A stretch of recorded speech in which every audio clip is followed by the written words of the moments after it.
know if we've mentioned this on the show yet, but y'all know that we've done a few episodes at this point. I think maybe 2, maybe 3 on the Jussie Smollett case and the brouhaha around the former Empire actor.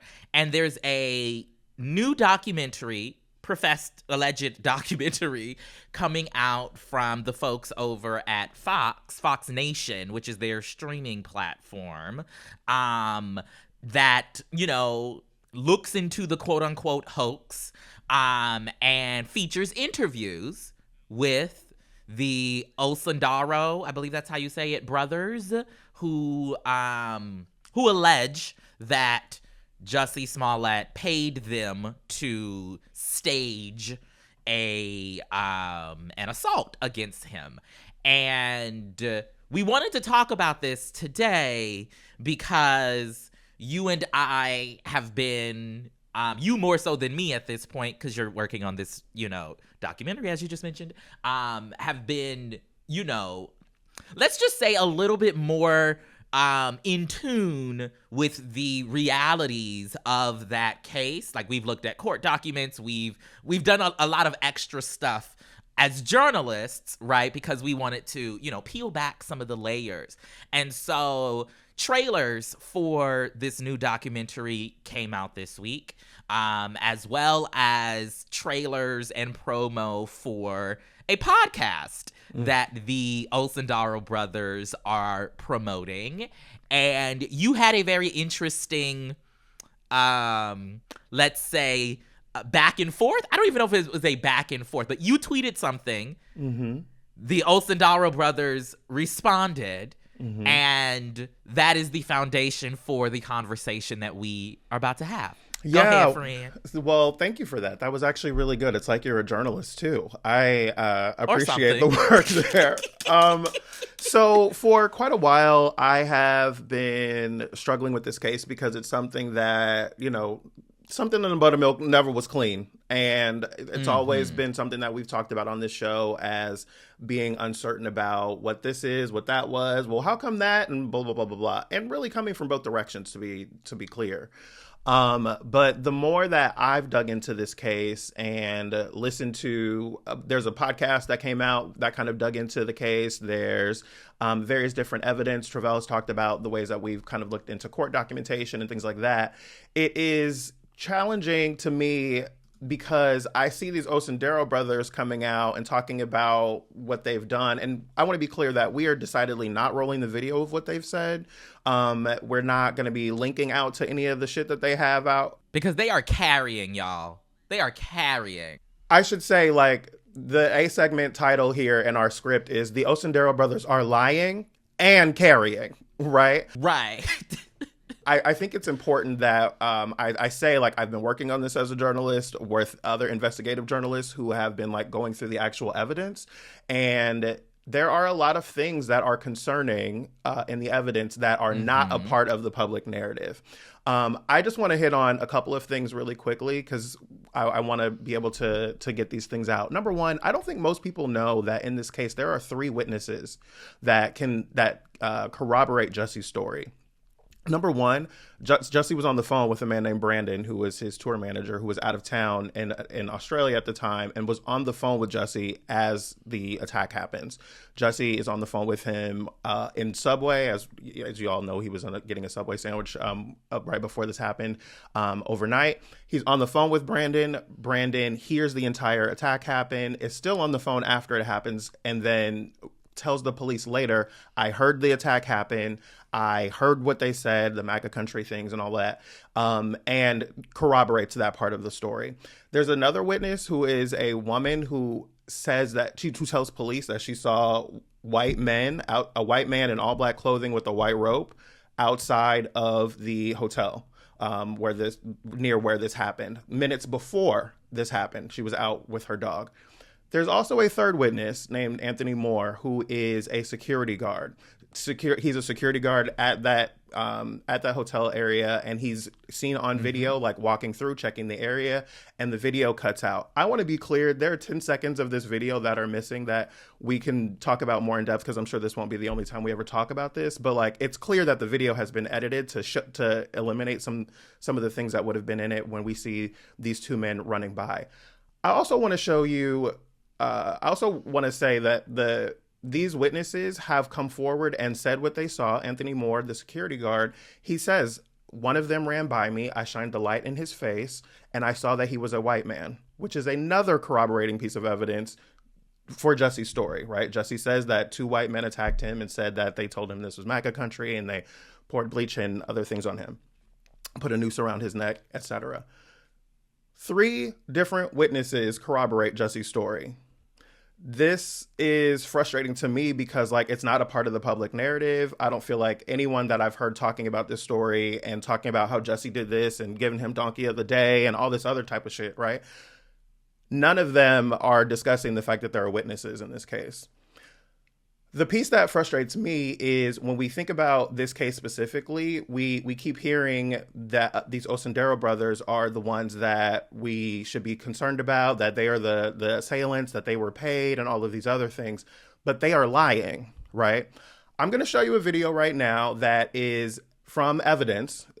We've had this edit. When I say we, the folks at ITN in London have had this cut together so that you can see them all together, zoomed in, and you can also like see what we're talking about. Never has there been dispute about whether or not these two people that we see in the video that I'm about to show you are the people involved in the attack. Jussie identified them as the two people. The police say that these are the two people, but we never really see their faces until here. As you see here in this video, this is the scene. Up at the top of the video there, you can see the two men. You see them walking. You see a white car on the right that does a U-turn and is now going to follow them. You see they start moving faster. They're moving. The car is now behind them. We're going to get another angle of this in just a second from another camera as they go out of frame. This is where they continue. The white car is going to pull up behind this car, and you'll see the men walk by. This has been lightened up so we can see it. This is the first man. You can see him. You can see his receding hairline. You can see that he's rather fair-skinned and not a dark-skinned Nigerian man as he continues by. This is the second man. This is the car that continues to follow them. That also is a white man, right? This man or has at least also not been, a black man. Or certainly not a black man, for sure, right? We can also see them continue here as they continue walking. This is the same thing that you just saw where they crossed the street. This is from another angle, being able to see it. What's important to note here is the police have told us that they had no evidence, there was no video, that they had no things that they could go on to be able to use. They told us that they had this within the first 3 days, right? And went out telling us that there was no evidence. We can see these people are not the Osundairo brothers. Secondly, I want to point out that this is not something that I'm making up or something that I'm demonstrating or that I'm creating, right? This is also in evidence. If we look at the appeal that Jussie's lawyers have just filed in his ongoing appeal case, you'll see that they mention this specifically, Anthony Moore and his report that he saw two white men. But this is also, again, interesting. It says, in his initial statements to police, Mr. Moore described one of these attackers to be a white man. However, after meeting with the OSP, the Office of the Special Prosecutor, Mr. Moore eventually signed a statement written by the OSP that it was possible but not probable that the attacker was probably black. I just want to look at those words, right? How they've been maneuvered, right? He then goes on to say, when the defense asked Mr. Moore to explain his inconsistent statements, Mr. Moore stated under oath that he was, quote, pressured by one of the OSP prosecutors to change his original statements. When the defense asked Mr. Moore if he would be able to recognize the prosecutor who had pressured him, Mr. Moore identified one of the OSP prosecutors in open court as the prosecutor who had pressured him. The prosecutor, his name is Sean Weaver, and he is noted to have been on this case as one of the prosecutors, pointed out in court. The last piece that I want to point out here is the special prosecutor, Dan Webb. Dan Webb, who you might know right now as the lawyer who's in court defending Fox News in their Dominion case, where we've seen all manner of knowing that they were lying the entire time. Dan Webb is defending them, but Dan Webb was also the special prosecutor in the Jussie Smollett case in Chicago. Dan Webb represents Fox News and is a part of the Fox News family and is also able to feed them information. When we look at the Osundairo brothers and their new podcast and the documentary that's coming out that's produced by their lawyer, right? Dan Webb is interesting to me in this case because Dan Webb comes on as a special prosecutor to be able to look into this case and find out what happened and get to the bottom of the truth. But Dan Webb has made very clear that he had a different goal than when he came into this case. And he said it in open conversation in an interview on a podcast called Jussie. This is what he said. For 40 years, I've had the pleasure of living in this city and practicing law and being part of the system of justice here. And I get so enraged, when I see these talking heads on Fox and CNN and other networks that take unreasonable and unfair shots at the city of Chicago and at the Chicago Police Department. The honest-to-God truth is we have a great city with great governance, and we have a great police department. Now, we get criticized because in Chicago we have major issues with gangs, but I am proud of the city, and I'm proud of the Chicago Police Department. I have enormous loyalty to the people that run the city and the Chicago Police Department. Dan Webb talks in this interview about the bruised image of the Chicago Police Department.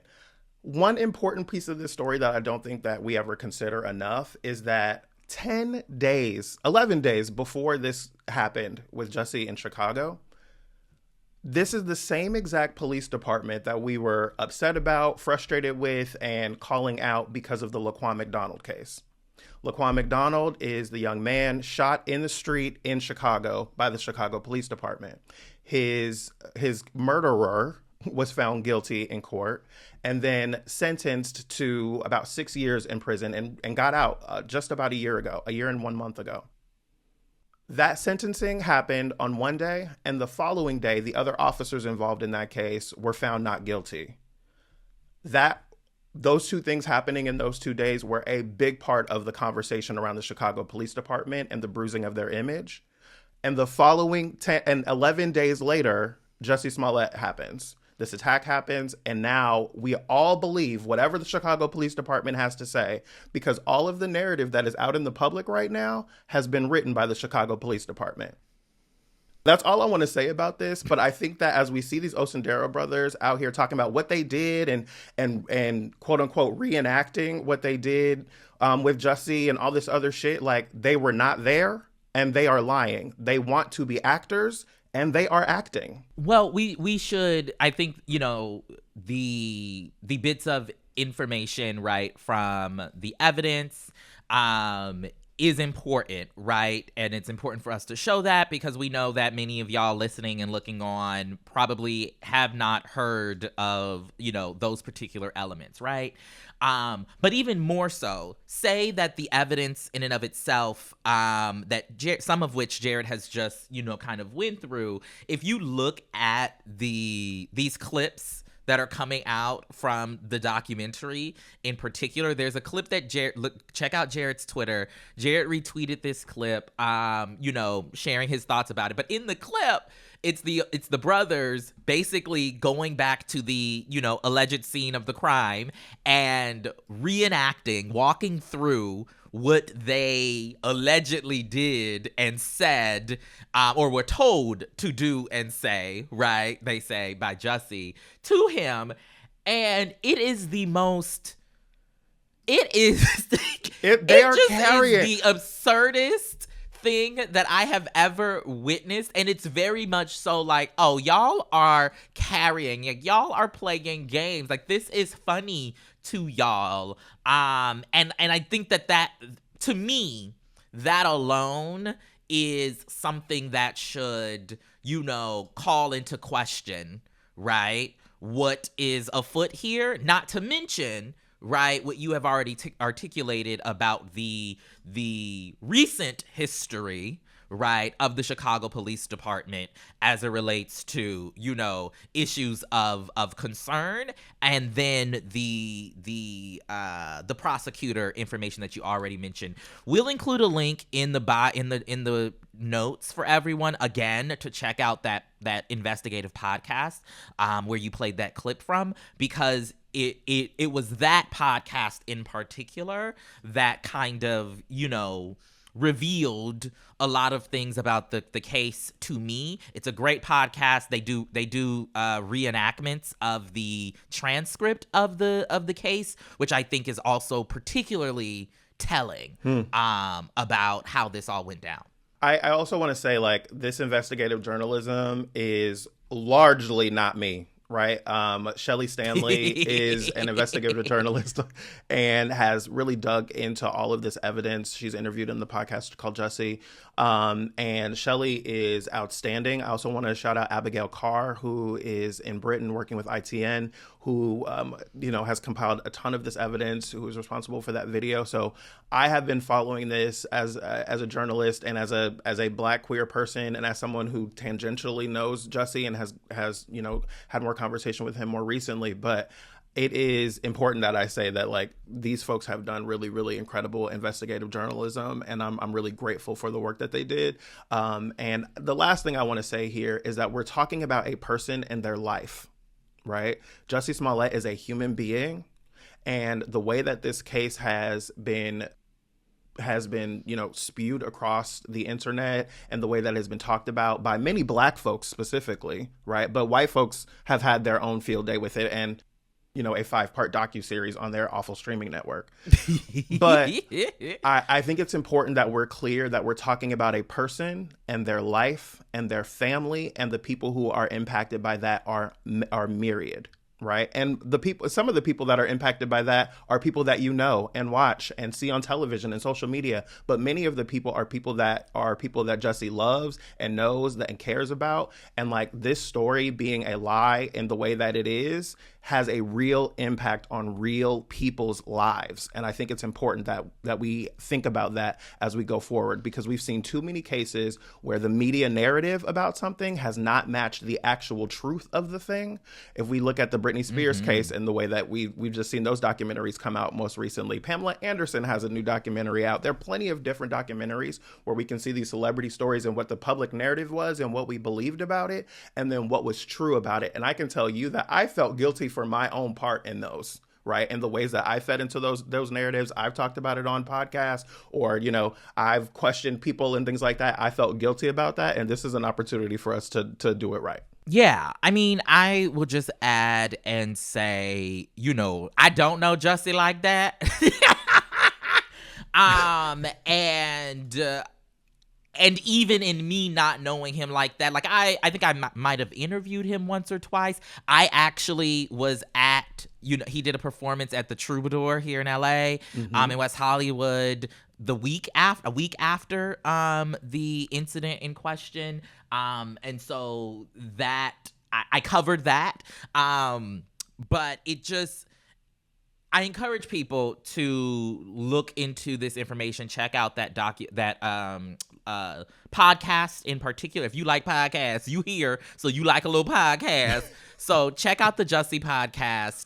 It's just called Jussie. Again, we'll put a link to it in our show notes. And then take a look. Actually, maybe don't take a look at those clips from Fox Nation. I don't think you should. Just trust us when we say they are carrying, and it is absurd. And as we mentioned, they've been putting out clips on Instagram about this podcast series that they're now doing, also about, quote unquote, their side of the story. It's just a lot happening. But okay, y'all, Last thing I'll say here as we get ready to go is I think that we should understand that the brothers have everything to gain by what they're doing right now. The brothers want to be famous. They want to be YouTube stars. They want to be, you can tell just by seeing them in these clips, they have everything to gain by going with this narrative that they were assailants in this and that they were a part of it. They're, you know, very handsome, well-fit, like buff guys who are with their shirts off and all that. Like, they're going to lean into all of that shit to try and get people's attention and to get people to listen to them. They have everything to gain by telling these stories the way that they are, regardless of if they're true or not.